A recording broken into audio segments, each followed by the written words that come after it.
Let's talk about index funds, specifically the top 3 index funds that I personally invest in. For those of you who aren't familiar with index funds, they are a type of investment fund that tracks the performance of a specific index such as the S&P 500 or the FTSE 100. Rather than investing in individual stocks, index funds allow you to diversify your portfolio by investing in a wide range of companies across a specific market. Let's get into it. First up, this wouldn't be a video about index funds if I didn't mention the S&P 500.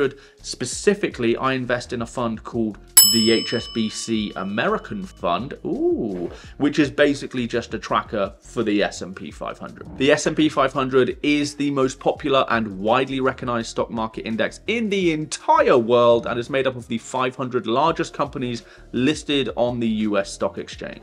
Companies including Apple, Meta, Visa, Microsoft, Coca-Cola, Pepsi, Pfizer, Home Depot, Bank of America, and AT&T, and the list goes on to 500 because it's the 500 biggest. Just think of any big company in the US, it's probably on the S&P 500. Investing in the S&P 500 is a great way of gaining exposure to the US stock market without having to individually pick stocks, but still benefit from the long-term potential of its growth. And historically, it's returned 10%, which is way better than any bond or savings rate you can get. So at a 10% return, if you put in $100 at the start of the year, you would have $110 by the end of the year. Next, we have the European Index, specifically the HSBC European Index. This is a collection of stocks from companies located throughout Europe, excluding the UK, and tracks the FTSE Euro Top 100 Index. Similar to the S&P 500 for the US, with the European Index, you gain exposure to a broad range of companies within Europe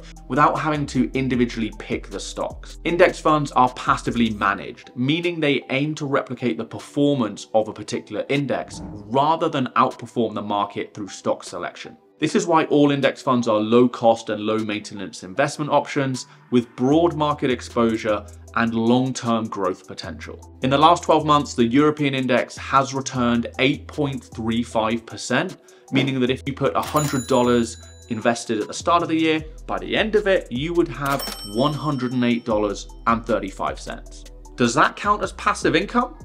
Leave a comment below and let me know.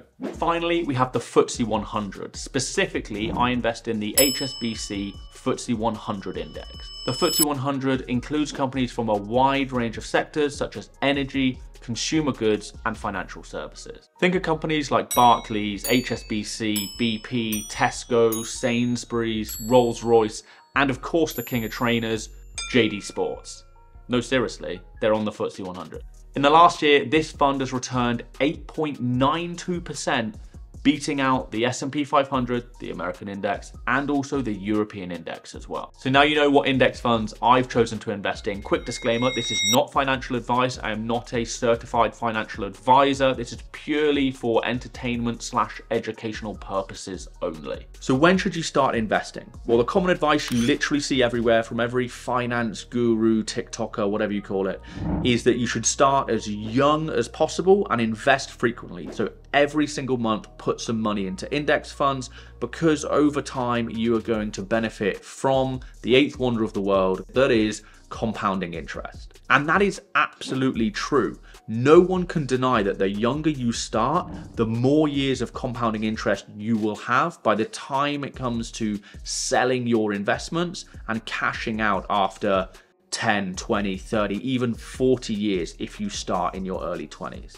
For example, I started when I was 25, and actually that's one of my biggest financial investment regrets, is that I didn't start younger. I waited till I made money, and quite a lot of it, so I invested a chunk, whereas really I should have taken everyone's advice at the time was little and often, but I didn't. I thought I knew best, and I could have had better returns even now if I'd started younger. So here's the power of compounding interest, what it looks like on a scenario that is attainable for almost everybody in a developed country if you're doing side hustles to earn a little bit of money and you choose to invest in index funds. So let's say you have $100 to start with, and then every single month you put in $100 into an index fund. So over 20 years and at an 8% return, which is the current 12-month return of the European index I showed you earlier. This is what it looks like. So year one, you invest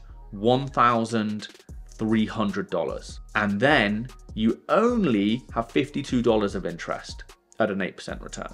So not a lot. You're like, okay, why am I even doing this? But then year 5, you invest $6,100 over those 5 years. That then gets you at an 8% return, $1,344 in interest, to give you a total value of $7,444. Let's now look at 10 years.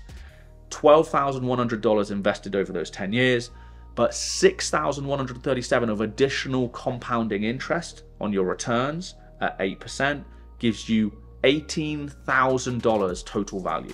And then if you look at a 20-year time frame, we've invested about 24K, but the interest on the return at 8% has far surpassed the initial investment of that 24K over those 20 years. $33,000 we're getting back, which gives us a total value of $57,000. And that is how over 20 years, you can turn 24K into $57,000.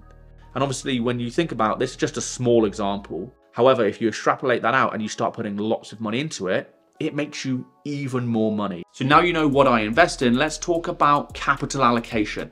A fancy word for saying, hey, take all the money you want to invest in index funds. How do you allocate that across the different funds? What percentage goes into which fund? To make the maths easy, let's say I've got $1 million to invest. This is how I would allocate that capital across those index funds. Starting with the S&P 500, the American index. 75%, so $750,000 would go into that.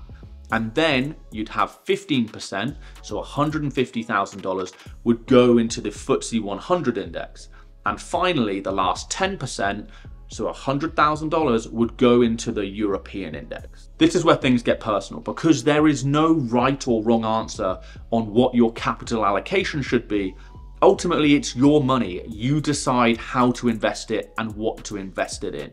It all depends on your risk tolerance as well. So I decided to invest in that way, skewing my capital allocation heavy into the S&P 500 as it dipped a lot more severely than the other 2 index funds.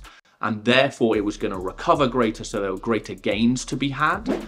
And that is why 75% of the portfolio is in that. But over time now, I'm going to be decreasing that percentage and increasing the percentage of the European index and the FTSE 100. So if you have any questions, make sure you leave a comment below. And if you want to see a side hustle that doubled my investment, make sure you check out this video right here.